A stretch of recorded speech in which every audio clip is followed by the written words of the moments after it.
Hey guys, welcome to Clutchville, and today we are taking a deep dive into the legends who made us fall in love with the game. Today we're talking about a guy who's one of my favorite players growing up, Anfernee Penny Hardaway.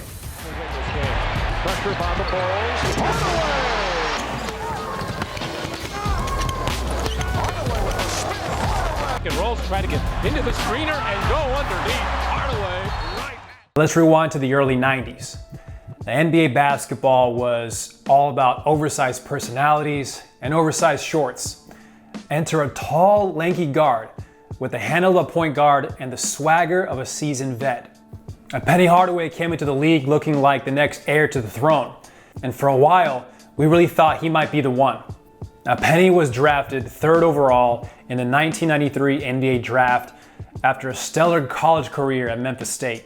With the 3rd pick in the 1993 NBA draft, the Golden State Warriors select Anfernee Hardaway from Memphis State University. The Orlando Magic traded Chris Webber to get him.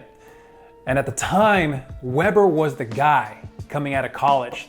So fans were definitely surprised they gave up Webber for Penny. But as soon as Penny teamed up with Shaquille O'Neal in Orlando, it was game on. It was like watching a buddy cop movie, except one guy is 7 feet tall and can shatter backboards, and the other is the cool sidekick to make it all work. One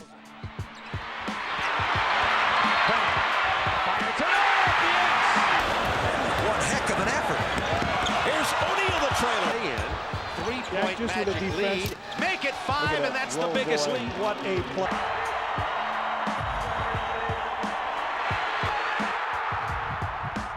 You know, but Penny wasn't there to just pass the ball to Shaq. No. Now he was out there putting up 20 plus points a night, dropping dimes and making it look easy. You know, the guy even had his own mini-me, Lil Penny, voiced by Chris Rock. I mean, okay, come on. When you got Chris Rock as your sidekick, you know you've made it. You're the best player in the NBA. I mean, those spin moves and the dunks. Oh, too delicious. I had to go outside and do some Tai Chi just to calm myself down. Man, you are having a party. I swear, if you and your sloppy friends are messing up my house... Oh, thanks, baby. Meet me by the pool. Lil Penny was the ultimate hype man. I mean, who else could talk trash to Michael Jordan and live to tell the tale? Exactly. From 1994 to 1997, Penny was a 4-time NBA All-Star, 2-time All-NBA first-team member, and even took the Magic to the NBA Finals in 1995. That's right, folks. Penny Hardaway was on the fast track to legendary status. Orlando wasn't just Mickey Mouse's house anymore. No, Penny was turning the Magic into must-watch TV. Whoa! Penny, he's got Pharrell to beat, and she just, tear down the rim. By 1. Hardaway, gonna cut him off. Penny on the run. Owens gets back. Oh, what a shot. Behind the back. Switch throw. Now, we know the finals didn't exactly go Penny's way.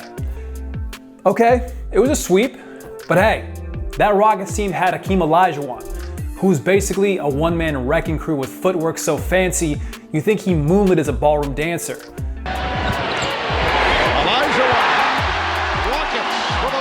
Olajuwon trying to split through. He did not permit with the field. 11 seconds. Anderson, the Houston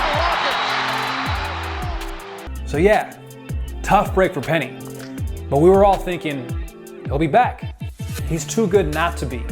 But just as Penny was reaching his peak, the injury bug showed up like an uninvited guest at the party. And not just any injury bug, knee injuries to be specific. By the late 90s, Penny's knees were just not reliable. After Shaq dipped out to Los Angeles for the bright lights and Hollywood glamour, Penny was left holding the bag in Orlando. And suddenly, it was clear that things weren't going to be the same. Without his 300-pound security blanket in the paint, Penny had to carry the load. And it wasn't long before the Magic went from playoff contenders to, well, almost nothing. Now, Penny was still good, but the injuries kept piling up. His explosiveness, gone. His ability to make every defender look like a cone, dwindling. By the time Penny landed in my hometown team of the Phoenix Suns, it was clear he wasn't the same player, even though I loved seeing him play. Sure, he still had flashes of brilliance, but the days of him being a top-tier superstar were pretty much over. Penny bounced around the league, playing for the Knicks and even making a return to the Magic. But it was more of a farewell tour than a resurgence. And by the time he called it quits, we were all left wondering, what if? Now, what if Penny had stayed healthy? Could he have been one of the top 10 players of all time? Could he have challenged the likes of Kobe, Iverson, or even Jordan? And we'll never know. But what we do know is that for a brief moment in time, Anfernee Penny Hardaway was that guy. But hey, let's give credit where credit is due. Penny Hardaway's career might not have lasted as long as we wanted, but man, those early years were something special. Now, he was a 6'7" guard before he was cool, playing like he had cheat codes, and giving Orlando its first taste of basketball relevance. Hardaway putting the move on Starks. Hardaway with a spectacular... Who has been the man in the absence, shows you why. 64, Hardaway! Hardaway! Now these days, Penny's back in Memphis, but not as a player, as the head coach of the Memphis Tigers. And now his next move and legacy is to be the head coach at the University of Memphis. Please join me in welcoming Coach Penny Hardaway, Coach, Memphis Tigers. It turns out the man who was once one of the most exciting players in the NBA still has some magic left, and this time as a mentor for the next generation.